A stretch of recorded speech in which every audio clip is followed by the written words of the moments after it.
Assalomu alaykum jamoat. Bakilichki Shirek 2 yoshga to'ldi.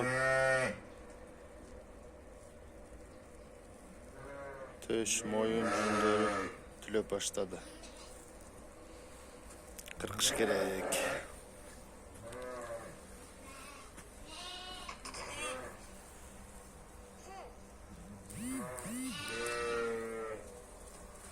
Sınaqa to'g'anda.